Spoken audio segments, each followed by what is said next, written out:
Šodien šova Okartes skatuve jauniešiem bija brīnišķīga iespēja sastrādāties ar komponistu, kura vārds izsaka visu, proti maestro Raimondu Paulu. Šova dalībnieki neslēpa sajūsmu un novērtēja radušos iespēju ne tikai strādāt kopā ar komponistu, bet arī nākamās nedēļas koncertā izpildīt jaunas, vēl nedzirdētas maestro dziesmas. Pienāks tas 1:00, atnāk grupa un saka, nu visi ejam mēģināt, ko mēģināt, dziesmu, kam, palmu, ak, Dievs, viss notiek. Tas nozīmē ļoti daudz, īstenībā bija ļoti satraukusies.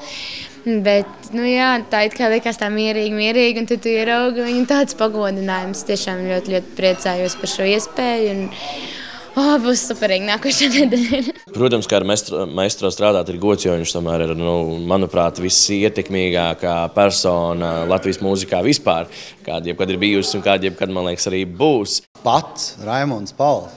Iedomājies, man nesanāk katru dienu satikt tādu cilvēku kā Raimondu Paulu, un pirmkārt, tas, protams, ļoti liels pagodinājums un arī satraukums.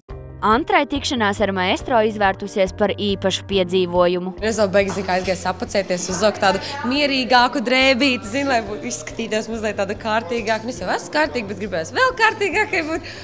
Nu, neko, un tad viņš ienāk, un tas, kad es pagājušajā dziedāju nepiesauc man vēl, un tā ir Raimonda Paula dziesma. Un tad, tas, kad Račs viņam pasaka, un tad šī ir tā meitene, kas pagājušajā tev dziesmas podienu tādu ļoti skaisti izbild. Un viņš pagriežās, vai paldies, tev bija ļoti skaisti, un atnāk man un samīļo. Man pilnīgi likās, ka man viss, es nezinu, tas bija.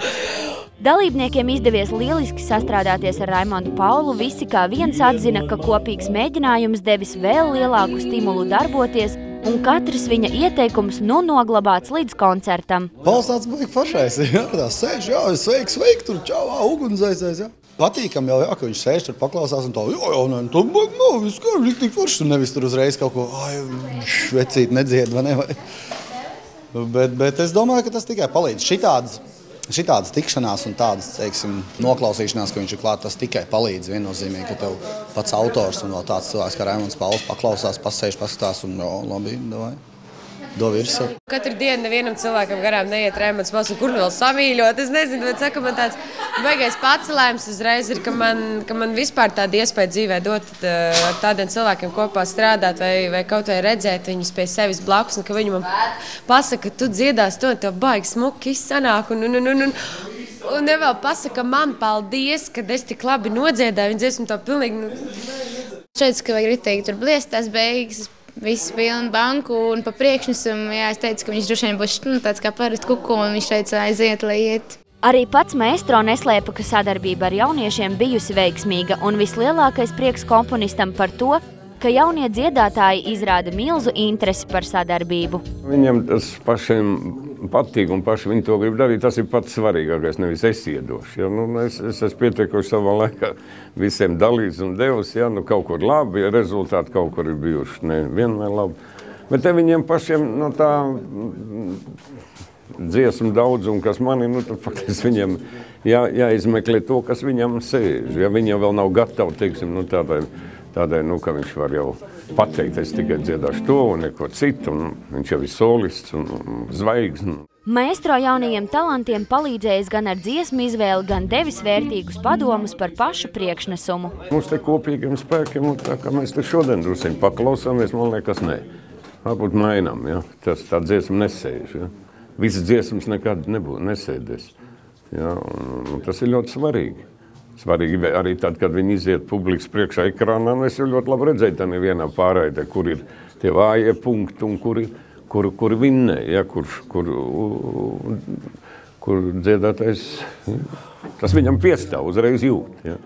Raimondam Paulam sadarbība ar jauniem mūziķiem nav sveša lieta, un komponists ik vienam skatītājam iesaka paskatīties un novērtēt kopīgi padarīta darba augļus. Tālāk tas viss būs viņa rokās, tas nav viegli, Televīzija viņam dos tādu nelielu tramplīnu, te uzmet gaisā, un tu nezini, kur tu kritīs.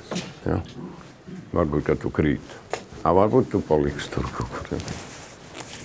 Dabīgi, ka šeit liela loma ir, ko tev Dievs devis.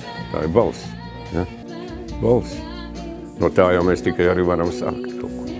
Ja šis balss nav nozīmes. Nav nozīmes vispār kaut ko tur darīt. Ir. Cerēsim, ka būs labi. Mākslinieki gatavojas koncertam ar īpašu atbildību un ir gatavi skatītājiem sniegt lieliskus pirmatskaņojumus. Noteikti skatīties, es domāju, ka šis būs viens no labākajiem koncertiem, jo pats maistro spēlēs klavierus. Un viss ļoti jau, mēs jau nedēļu iepriekš, mēs jau tagad gatavojamies, tā kā un reāli būs smuki. Es domāju, ka nebūs lielāks satraukums, būs lielāka gandarījuma sajūta pēc tam, pēc padarītā darba, ka tu esi nodziedājis dziesmu, ka tev ir sēdies maistro pie klavierēm, tad būs tāda patīkama sajūta. Es domāju, ka drīzāk tā būs. Viennozīmīgi es ceru, ka tā nav pēdējā reize, kad mēs ar maistro tiekamies. Rūta Čivča, Krišjānis Grabovskis, Tautas balss.